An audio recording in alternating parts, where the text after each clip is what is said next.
Hello दोस्तों, नमस्कार, जय श्री श्याम। मैं अंकित गौतम स्वागत करता हूं आपका आपकी अपनी अभिजात क्लासेज पर। दोस्तों, पिछली वीडियो में हमने बात की थी विसर्ग संधि का जो भेद है, जिसका नाम है सत्व विसर्ग संधि, उसके विषय में। और हमने कुछ सूत्र देखे और सूत्र के साथ साथ हमने उससे अगले वीडियो में हमने अपवाद जो सूत्र हैं उनके विषय में चर्चा की थी। आज हम बात करेंगे विसर्ग संधि का ही जो एक अन्य भेद है, जिसका नाम है उत्व विसर्ग संधि, उसके विषय में। तो दोस्तों, चलिए चलते हैं उत्व विसर्ग संधि के विषय में। आप सभी को पता है, संधि कार्य करने से पहले हम क्या करते हैं, उस संधि से संबंधित जो सूत्र है, संधि कार्य करने वाला सूत्र, उसके विषय में जरूर चर्चा करते हैं। तो उत्व विसर्ग संधि का सूत्र क्या होता है? सूत्र है इसका अतो रोर प्लुतात् प्लुते। क्या सूत्र होगा? अतो रोर प्लुतात् प्लुते। यदि हम इसकी वृत्ति की बात करें और वृत्ति से पहले यदि हम इसका विश्लेषण देखें तो होगा अत रोह ए प्लुतात् ए प्लुते। सूत्र कार्य करने के बाद हम बात करते हैं इसकी वृत्ति पर, और यदि इसकी वृत्ति की बात की जाए तो इसकी वृत्ति होगी ए प्लुतात् ते परस्य रोह उहु शात ए प्लुतो ए प्लुते अति। ये हमने चर्चा की सूत्र और वृत्ति की। ये सूत्र कहता क्या है, इस सूत्र का अभिप्राय क्या है, इसको जानने के लिए मैं छोटा सा संक्षेप में आपको समझाऊं। ये सूत्र कहता है कि यदि रो से पहले क्या हो, एप्लुत स्वर एव। कहने का तात्पर्य ये है कि रे हो और रे से पहले क्या हो, रे से पहले क्या हो, ये कह रहा है अतो रोर प्लुतात् प्लुते। मतलब इस रे से पहले क्या होना चाहिए, एप्लुत ए स्वर होना चाहिए, और इसके बाद भी क्या होना चाहिए, एप्लुत ए स्वर हो। तो ऐसी स्थिति में हम इस रे को ऊ में बदल देते हैं। किस में बदल देते हैं? ऊ में। ये कहता है ये सूत्र अतो रोर प्लुतात् प्लुते। क्लियर है? एक बार फिर से समझें। ये कह रहा है यदि रे हो और ऐसी स्थिति रे भी हो, या हम कहें, इससे आप ऐसे भी लिख सकते हैं कि विसर्ग हो और विसर्ग से पहले यदि ए प्लुत ए है और इसके बाद भी क्या है, एप्लुत रहस्व ए है, तो ऐसी स्थिति में हम इस रे को किस में बदल देते हैं? ऊ में बदल देते हैं। चलिए चलते हैं, इसे ढंग से समझने का प्रयास करें कि इसकी डेफिनेशन क्या होती है। तो हम कह सकते हैं कि एप्लुत रहस्व ए कब हो? विसर्ग से पहले। कब हो? विसर्ग से पहले। तो विसर्ग से पहले एप्लुत रहस्व ए है और विसर्ग के बाद भी क्या है, एप्लुत रहस्व ए स्वर है। तो ऐसी स्थिति में हम क्या करते हैं, ऐसी स्थिति में हम इस विसर्ग को किस में बदल देते हैं? ऊ में बदल देते हैं। किस में बदल देंगे? ऊ में बदल देंगे। समझने का प्रयास करें। यदि विसर्ग है और उस विसर्ग से पहले यदि एप्लुत रहस्व ए आ रहा है और विसर्ग के बाद भी क्या आ रहा है, ए आ रहा है, तो ऐसी स्थिति में हम इस विसर्ग का क्या कर देंगे? ऊ कर देंगे। क्या कर देंगे? ऊ कर देंगे, जो अपने पहले वाले ए के साथ मिलकर क्या हो जाएगा? ओ हो जाएगा। क्या हो जाएगा? ओ हो जाएगा। अब कैसे हो जाएगा? आपने एक सूत्र पढ़ा है, आद्गुण सूत्र, और उस सूत्र के अंतर्गत हमने देखा था कि यदि ए हो और उसके बाद ऊ या बड़ा हु हो, तो हम उन्हें गुण एकादेश करके क्या कर देते हैं? ओ कर देते हैं। और इस एप्लुत रहस्व जो ए है, इस ए का हम क्या करेंगे? अवग्रह चिन्ह कर देंगे। क्या कर देंगे दोस्तों? अवग्रह चिन्ह कर देते हैं। और अवग्रह चिन्ह का निशान क्या होता है? ये होता है, या हम कह सकते हैं कि इसे पूर्व रूप आदेश कर देते हैं। क्या कर देंगे? पूर्व रूप कर देते हैं। ठीक है, ये है हमारी उत्व विसर्ग संधि, या हम कहें अतो रोर प्लुतात् प्लुते सूत्र का तात्पर्य। एक बार फिर से देख लें। सूत्र है अतो रोर प्लुतात् प्लुते। ये सूत्र कहता है कि यदि विसर्ग हो और विसर्ग से पहले ए प्लुत रहस्व ए हो, या विसर्ग के बाद एप्लुत ह्रस्व ए हो, तो ऐसी स्थिति में हम विसर्ग का क्या कर देते हैं, ऊ कर देते हैं, जो अपने पहले वाले ए के साथ मिलकर गुण एकादेश होकर ओ हो जाता है, और इस ए को हम अवक्रय चिन्ह में बदल देते हैं, पूर्ण रूप आदेश कर देते हैं। अब आपके सामने समस्या ये आ रही होगी, आप सोच रहे होंगे अभी भी सर ने कहा था कि रे हो और रे से पहले ए हो और रे के बाद ए हो, तो ऐसी स्थिति में हम रे को ऊ करते हैं। तो दोस्तों कुछ एग्जाम्पल के माध्यम से इसको समझने का हम प्रयास करेंगे। ध्यान से देखिए, मैं इसको मिटा देता हूं, एग्जाम्पल हम समझेंगे। और एक एग्जाम्पल है, देखिए मैंने एक पद लिखा शिव। यदि आपसे पूछा जाए ये शिव है क्या, तो हम कह सकते हैं कि शिव एक शब्द है, या हम कहें ये प्रातिपदिक शब्द है, ये संस्कृत का शब्द नहीं है, ये प्रातिपदिक शब्द है। इसको पद बनाने के लिए हम क्या करते हैं, सु औ सम और षष्ठाभ्याम भी इत्यादि जो सुप पढ़ते हैं उनका हम प्रयोग करते हैं। तो शिव के अंदर सु हम प्रत्यय जोड़ें, क्या जोड़ दें, सु प्रत्यय जोड़ दें, तो ये क्या बन जाएगा। तो देखिए सु में हम ऊ की संज्ञा कर देते हैं, उपदेश से यजनुनासिक सूत्र से, शेष क्या बचेगा, शिवस। शेष क्या बचता है, शिवस। क्या समझा रहा हूं, मैं समझा रहा हूं कि अभी भी मैंने कहा कि रे हो और रे से पहले ए हो, रे के बाद भी ए हो, तो हम रे को ऊ में कर देते हैं। और एक तरफ मैंने कहा कि विसर्ग से पहले ए हो और विसर्ग के बाद भी ए हो, तो भी हम, तो ये क्या मतलब है इसका, वो मैं समझाने का प्रयास कर रहा हूं। सु में हमने ऊ की संज्ञा की, शेष रहा, ये पद बन गया शिवस। क्या बन गया, शिवस। अब हम क्या करेंगे, अब एक सूत्र है सस जसो रू, ध्यान से इस बात को समझना, सस जसो रू, ये सूत्र क्या कहता है, ये सूत्र कहता है कि यदि पदांत सकार हो, इसमें क्या होता है, यदि पदांत सकार हो, पदांत सकार हो और सजुस के शय को क्या हो जाता है, रू हो जाता है, क्या हो जाता है, रू हो जाता है। सस जुसो रूह सूत्र कहता है कि यदि पदांत सकार हो या सजुस के स को रू हो जाए। यहां पदांत क्या आ रहा है, स आ रहा है, तो ये पदांत सकार हो गया, तो इसका हम क्या कर देंगे, इसका हम क्या कर देंगे, स का क्या हो जाता है, रू हो जाता है, रू कर दिया। समझ में आ रहा है, क्या कर दिया, इसका रू कर दिया। अब एक सूत्र और होता है खरवसानियों विसर्जनीय से, खरवसानियों विसर्जनीय से,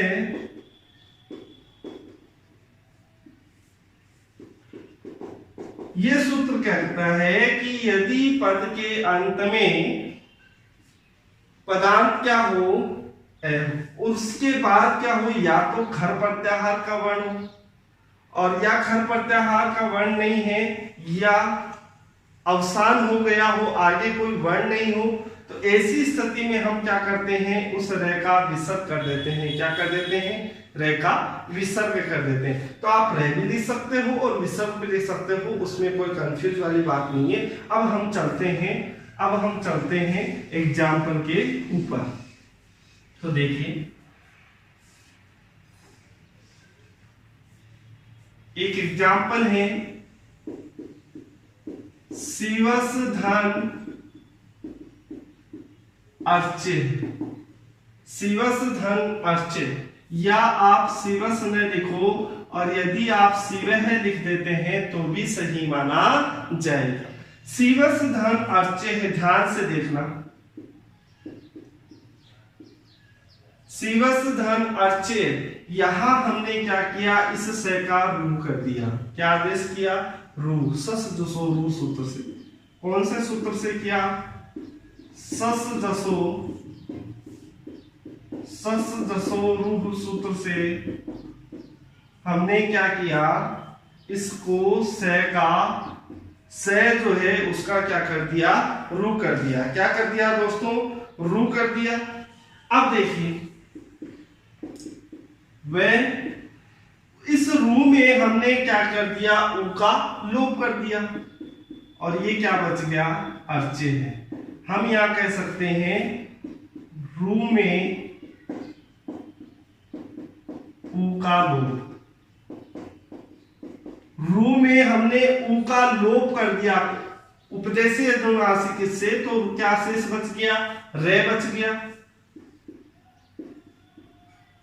अब समझना है इसको, वह हलन कर देते हैं क्योंकि इसमें से ए स्वर को लिया, आगे रे आ रहा है और आगे अर्चे है।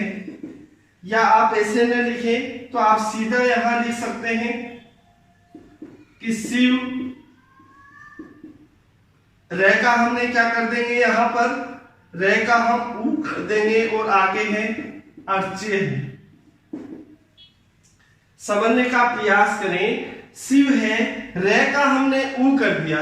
क्यों कर दिया, क्योंकि हमने देखा है कि रे से पहले एप्लुत स्वर ए होना चाहिए। रे से पहले वे में क्या आ रहा है, ए आ रहा है, तो रे से पहले भी ए आ रहा है और रे के बाद भी ए आ रहा है, तो हम इस रे को किस में बदल देंगे, ऊ में बदल देंगे। किस में बदल देंगे, ऊ में बदल देंगे। ये हमने कौन से सूत्र से किया, अतो रोर प्लुताद प्लुते, अतो रोर प्लुताद प्लुते। इस सूत्र से हमने क्या किया, इस सूत्र से हमने इस रे का ऊ कर दिया। क्या कर दिया, ऊ कर दिया। अब देखिए यहां पर यदि हम हलंत करेंगे तो यहां हमारे सामने ए निकलेगा और हमने क्या देखा, ए और ऊ ये दोनों मिलकर गुण एकादेश हो जाता है, क्योंकि हमने आत्मगुण सूत्र के अंतर्गत पढ़ा है कि ए या आ हो और उसके बाद ऊ या बड़ा हु होता है, तो ऐसी स्थिति में दोनों का ओ एकादेश हो जाता है। क्या एकादेश हो जाता है, ओ एकादेश हो जाता है। और ये हमने कौन से सूत्र में पढ़ा है, आद गुणे सूत्र के अंतर्गत हमने पढ़ा है। तो आदगुण सूत्र से हमने क्या कर दिया, इन दोनों का ओ एकादेश कर दिया। क्लियर है। आगे वे में ओ मिलाओ, वो अर्चे। यहां हम क्या करेंगे, यहां हम क्या करेंगे दोस्तों, ओ आ रहा है और ओ के बाद में ए आ रहा है, तो एक सूत्र हमने पढ़ा है पूर्व रूप संधि के अंदर, एंगे पदांतादति, एंगे पदांतादति। इस सूत्र के द्वारा हम क्या करेंगे, इस ए का हम क्या कर देंगे, इस ए का हम पूर्व रूप आदेश कर देते हैं और हमारे सामने क्या शब्द निकल कर आता है, सीवो अर्चे है। इस एग्जाम्पल को ध्यान से समझने का प्रयास करना। सबसे पहले हमने संधि विच्छेद देखा, शिवस धन अर्चे, या आप शिवह धन अर्चे भी आ सकता है। उसके बाद में ध्यान दें, इस से का हमने सस जुसो रू सूत्र से क्या कर दिया, रू आदेश कर दिया। उसके बाद में हमने इस रू में से ऊ की संज्ञा कर दी, उसका लोप करके यहाँ क्या शेष बच गया, रे शेष बच गया। फिर संधि पर आते हैं। संधि कहती है कि यदि रे हो और रे से पहले यदि एप्लुत, रे से पहले एप्लुत ह्रस्व ए हो और रे के बाद भी एप्लुत ह्रस्व ए हो, तो ऐसी स्थिति में हम इस रे को किसमें बदल देते हैं, ऊ में बदल देते हैं। ये कौन से सूत्र के अंतर्गत देखा, अतो रोर प्लुताद प्लुते सूत्र के अंतर्गत। उसके बाद हमने ए और ऊ का योग करने से ओ बनता है। कौन से सूत्र के अंतर्गत पढ़ते हैं, आदगुण सूत्र के अंतर्गत हम देखते हैं। उसके बाद यहाँ पर हमने वह में एस ओ स्वर को मिलाया, सीवो धन अर्चे, और एक सूत्र हमने पढ़ा है पूर्व रूप संधि में, एंगे पदांतादति। और ये सूत्र क्या कहता है, ये सूत्र कहता है दोस्तों कि यदि ए और ओ हो और उसके बाद में रहस्व स्वर ए होता है, तो इस रहस्व स्वर ए को हम अवग्रह चिन्ह में बदल देते हैं। किसमें बदल देते हैं, अवग्रह चिन्ह में बदल देते हैं। ये हम पूर्व रूप संधि के अंतर्गत पढ़ चुके हैं। तो इस तरह से हमारा ये शब्द बना सीवो अर्चे है। ठीक है। इसी तरह यदि बात करूं मैं एक अन्य एग्जाम्पल की, तो देखिए एक एग्जाम्पल है, मनस धन अभिरामम, मनस धन अभिरामम। ये एक शब्द है, या आप यहाँ मनः भी लिख सकते हो, ये भी सही है। यहाँ देखिए मनस धन अभिरामम, यहाँ हम क्या करेंगे, इस स को हम रू कर देंगे, इस स को हम क्या कर देंगे, रू कर देंगे। और कौन से सूत्र से कर देंगे, सस जुसो रू, सस जुसो रू सूत्र से हम क्या कर देंगे, इस स को रू कर देंगे। उसके बाद यहाँ देखिए इस रू में ऊ का लोप कर देंगे, तो ये रू में क्या शेष बच जाएगा, रे शेष बच जाएगा। और आगे है अभिरामो, क्या है, अभिरामो। फिर देखिए नए हलंत हो जाएगा, क्योंकि इसमें से ए स्वर बाहर निकाल लेंगे। आगे देखिए यही देख लेते हैं, नए हलंत हो गया, इसमें से ए। अब रे है और रे से पहले ह्रस्व स्वर ए है और रे के बाद भी ह्रस्व ए है, तो ऐसी स्थिति में अतो लोप लुतास सूत्र से हम इस रे को क्या कर देंगे, ऊ कर देंगे। आगे है अभिरामो, क्या है, अभिरामो। क्लियर है। नए हलंत है, ए या आ के बाद ऊ या बड़ा ऊ आता है, तो आठ गुण सूत्र के द्वारा हम इन दोनों का गुण एकादेश करके क्या कर देते हैं, ओ कर देते हैं। ओ हो गया। आगे है अभिरामो। क्लियर है। अब यहां देखिए न में ओ स्वर का योग करने से नो, और शब्द बना मनो धन अभिरामम। अब हम सूत्र पढ़ते हैं पूर्व रूप संधि में कि एंग है परांता गति की ए या ओ हो और उसके बाद में ह्रस्व स्वर ए हो, तो ओ आ रहा है नो में और उसके बाद में ह्रस्व स्वर ए भी आ रहा है। तो ऐसी स्थिति में हम इस ए का क्या कर देते हैं, अवग्रह चिन्ह कर देते हैं और ये बन जाएगा मनो अभिरामम। क्या बन गया, मनो अभिरामम। इस तरह से हमने कुछ एग्जाम्पल के माध्यम से इस संधि को समझने का प्रयास किया। दोस्तों समझ में आ गया होगा। इस सूत्र की यदि पहचान की बात की जाए कि इस सूत्र की पहचान क्या होती है इस संधि की, तो देखिए ऐसा कोई भी शब्द हो जिसके अंदर ये अवग्रह चिन्ह आता है और इसके साथ साथ अवग्रह चिन्ह से पहले ओ स्वर आ रहा है, तो वहां पर हम कौन सी संधि कर देते हैं, वहां हम उत्तर विसर्ग संधि कर देते हैं। जैसे देखिए कुछ एग्जाम्पल मैं लिख रहा हूं, यहां पर आपके सामने स्थिति स्पष्ट हो जाएगी। एग्जाम्पल है, जैसे देखिए कह धन अपि, कह धन अपि क्या बन जाएगा, ओ अपि। कंफ्यूज मत होना, कह धन अपि भी कर सकते हो या कस धन अपि भी कर सकते हो। इसी तरह सह धन अपि ये बन जाएगा सो अपि, क्या हो जाएगा, सो अपि। इसी तरह यदि हम बात करें चंद्र धन अपि, चंद्र धन अपि ये बन जाएगा चंद्रो अपि, क्या बन जाएगा, चंद्रो अपि।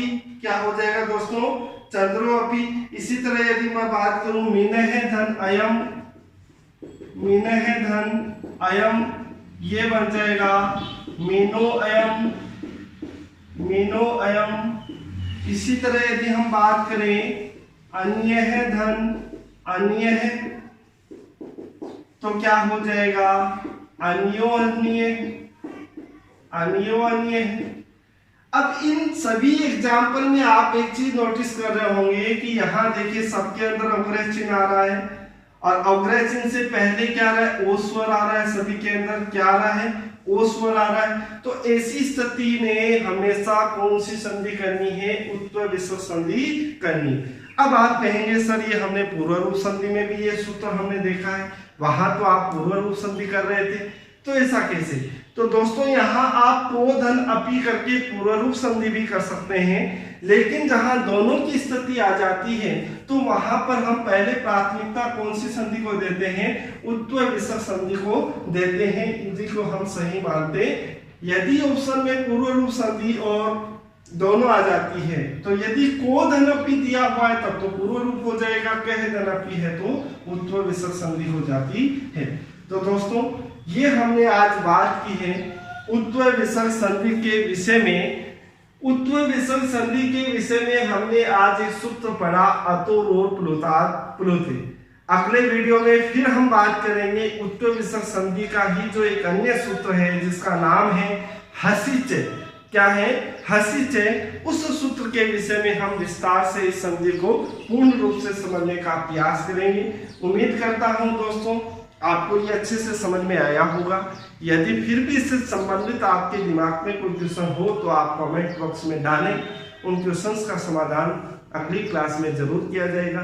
दोस्तों अगले वीडियो में फिर मिलेंगे हम उत्तर विसर्ग संधि के साथ। तब तक के लिए जय श्री राम।